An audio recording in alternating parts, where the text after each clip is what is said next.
यह द्वापर युग के उन दिनों की बात है जब पांचों पांडव और कौरव पुत्र गुरु द्रोणाचार्य से अपनी शिक्षा ग्रहण कर रहे थे। उन दिनों पांडव धनुर्विद्या का ज्ञान प्राप्त कर रहे थे। एक दिन गुरु द्रोणाचार्य ने उनकी परीक्षा लेने का विचार किया। परीक्षा के लिए गुरुदेव ने पांचों पांडव युधिष्ठिर, भीम, अर्जुन, नकुल और सहदेव के साथ साथ कौरव को भी जंगल में बुलाया और एक पेड़ के सामने ले जाकर खड़ा कर दिया और कहा, शिष्यों, आज आप सभी की परीक्षा का दिन है। आज इस बात की परीक्षा होगी कि मेरे द्वारा दी गई धनुर्विद्या से आप सभी ने कितना सीखा है।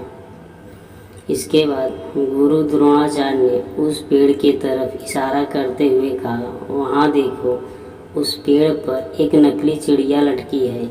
मैं चाहता हूँ कि आप सभी एक एक करके उस मछली की आँख पर निशाना लगाएं और तीर सीधा आँख के बीचों बीच उसकी पुतली पर जाकर लगना चाहिए। क्या आप सभी समझ गए? गुरु द्रोणाचार्य ने पूछा। इस पर सभी ने सहमति जताई। गुरु द्रोणाचार्य ने पहले युधिष्ठिर को आगे बुलाया और तीर कमान उसके हाथों में थमाते हुए उससे पूछा, वत्स, तुम्हें इस समय क्या दिख रहा है?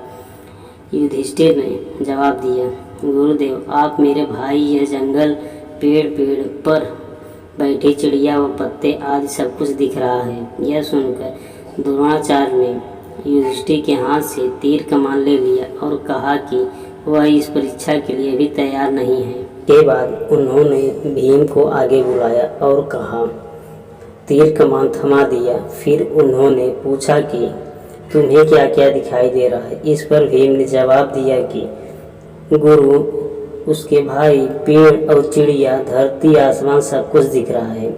इस पर गुरु ने उनके हाथों से तीर और बाण वापस ले लिया और उसे अपने स्थान पर जाकर खड़ा रहने के लिए बोल दिया। इस प्रकार गुरुदेव ने एक एक करके नकुल, सहदेव, सभी कौरव पुत्र को बुलाया और उनके हाथों में धनुष बाण थमाते हुए उनसे भी यही सवाल पूछा। उन पर सभी का जवाब कुछ इस प्रकार ही आया। उन्हें गुरुदेव, भाई, जंगल, उसके आसपास की चीज़ों, पेड़ आदि दिख रहे थे। इन जवाबों के बाद उन्होंने सभी को अपने अपने स्थान पर वापस भेज दिया। आखिर में अर्जुन की बारी आई। गुरुदेव ने उसे आगे बुलाया और धनुष बाण उनके हाथों में दे दिया। फिर उन्होंने अर्जुन से पूछा, वत्स, बताओ, तुम्हें क्या दिखाई दे रहा है? अर्जुन ने कहा, मुझे उस चिड़िया की आँख दिख रही है। गुरुदेव ने पूछा, और क्या दिख रहा है तुम्हें? अर्जुन ने कहा, मुझे उस चिड़िया की आँख के अलावा कुछ नहीं दिख रहा है। अर्जुन ने कहा, यह सुनकर कि अर्जुन चिड़िया की आँख के अलावा कुछ और नहीं दिख रहा है, द्रोणाचार्य मुस्कुराए और कहा, तुम इस परीक्षा के लिए तैयार हो। निशाना लगाओ वत्स। गुरु का आदेश मिलते ही अर्जुन ने चिड़िया की आँख पर तीर मारा और तीर सीधे उसके लक्ष्य पर जाकर लगा।